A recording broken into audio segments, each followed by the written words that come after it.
ডাইনির নজর যদি একবার কারোর উপরে পড়ে তাহলে কিন্তু তাকে শেষ করে দেয়। আর কেউ যদি ডাইনিকে রাগিয়ে দেয় তাহলে তার প্রাণ বায়ু নিংড়ে নিতে পারে।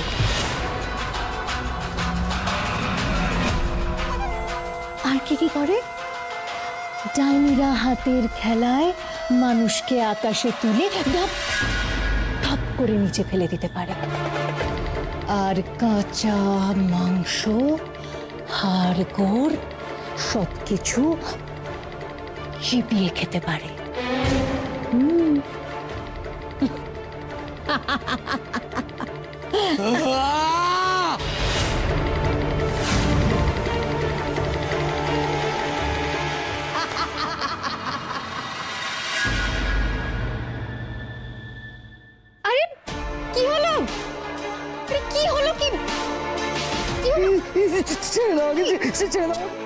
কি এরকম করছো কেন? চোখ খোলো।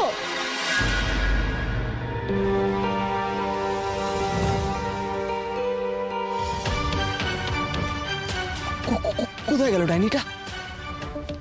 ডাইনি? কার কথা বলছো তুমি? তার মানে ডাইনিটা চলে গেছে, আমাকে ধমকাতে এসেছিল। যাই, নিজের ঘরে গিয়ে লুকিয়ে পড়ি। আরে আরে আরে দাঁড়াও, কি হয়েছে তোমার? ঠিক আছো তুমি? এই তোমাকে কতবার বলবো, হ্যাঁ আমার চোখের সামনে আসবে না, যাও এখান থেকে, তোমার মুখ দেখতে চাই না আমি। শোনো, তুমি আমার সাথে যা যা করেছো তারপরে তোমার মুখ দেখার ইচ্ছে আমারও নেই, কিন্তু আমি তো তোমার মতো ভালোবাসার নাটক করতে পারিনি না, তাই তোমার চিৎকার শুনে ছুটে এসেছিলাম। এই যাও তো, নিজের ভালোবাসা ধুয়ে জল খাওকে যাও, আমার ঘাড়ে চাপার স্বপ্ন দেখবে না। আর হ্যাঁ, তোমার ভালোবাসার না আমার কোনো প্রয়োজন নেই।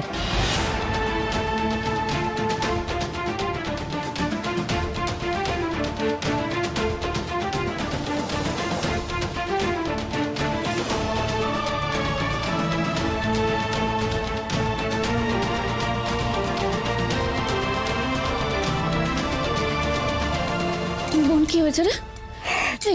কিছু না দিদি, আমি বল না কি হয়েছে? কিছু না মানে এটা কি হয়েছে? কিছু হয়নি, আমি একদম ঠিক আছি।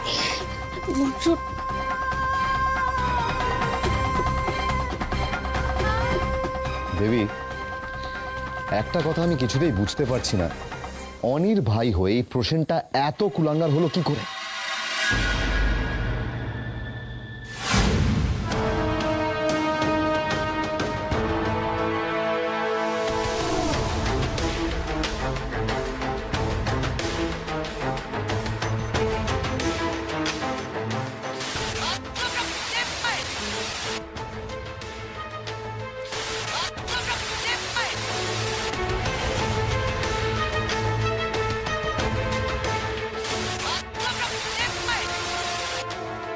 আদিত্য দেব রায়?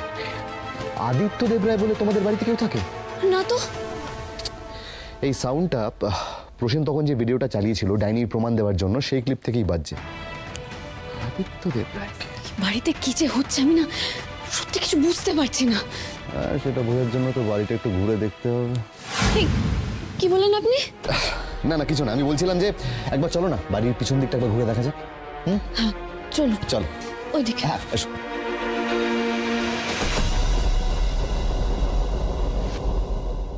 মণিমা, তোমাকে বরং এই অ্যান্টিবায়োটিক আর খেতে হবে না, অ্যান্টিবায়োটিকটা বাদ দিয়ে দাও। কি অ্যান্টিবায়োটিক বাদ দেবো?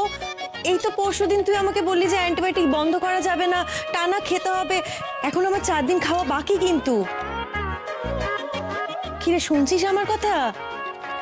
অনেক হ্যাঁ হ্যাঁ শুনলি আমি কি বললাম? হ্যাঁ হ্যাঁ, অ্যান্টিবায়োটিকটা খেতে হবে তো, 4 দিন খেতে হবে তো, অ্যান্টিবায়োটিকটা খেও। তুমি বরং প্রেশার ওষুধটা বাদ দিয়ে দাও। হ্যাঁ ওটা খেতে হবে না।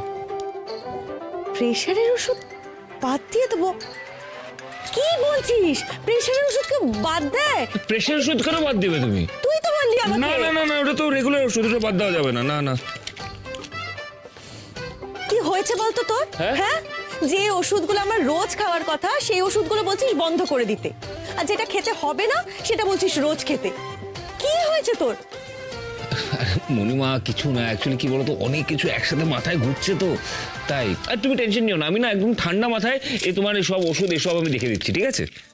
সমস্যাটা মাথায় নাকি মনে? হ্যাঁ, কি বললে মণিমা? ভুলে যাস না অনি, আমি কিন্তু কোলে পিঠে করে তোকে এই ছোট্ট থেকে এতটা বড় করেছি।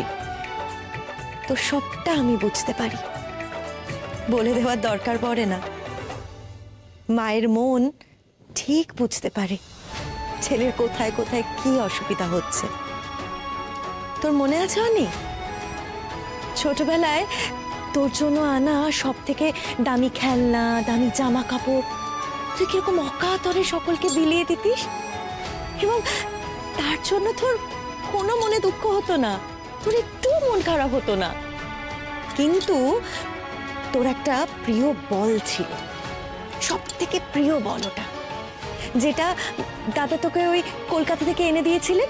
হ্যাঁ মণিমা, আমার এখনো মনে আছে, বলটা আমি বালিশের পাশে নিয়ে ঘুমোতাম। একদম ঠিক। আর একদিন প্রসেন ভুল করে ওই বলটা নিয়ে নিয়েছিল। বাবা, তোর সে কি রাগ, কি কান্নাকাটি! তারপর থেকে তুই পণ করেছিলি তোর ওই প্রিয় জিনিসটা তুই কখনো চোখের আড়াল হতে দিবি না।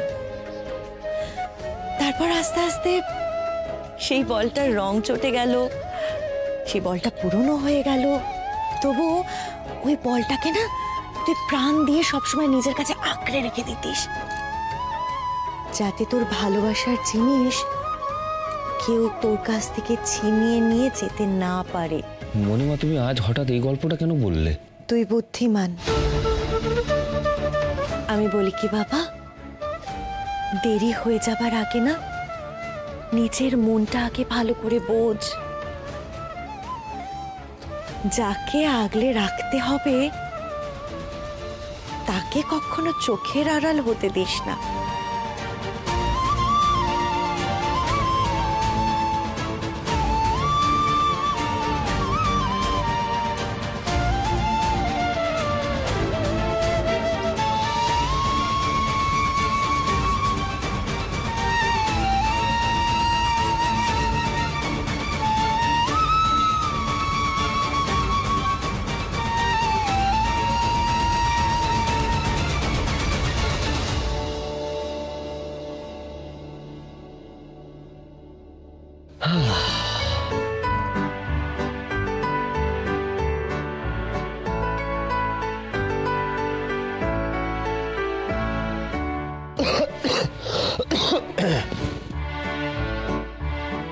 হয়েছে, এবার ফেরা যাক।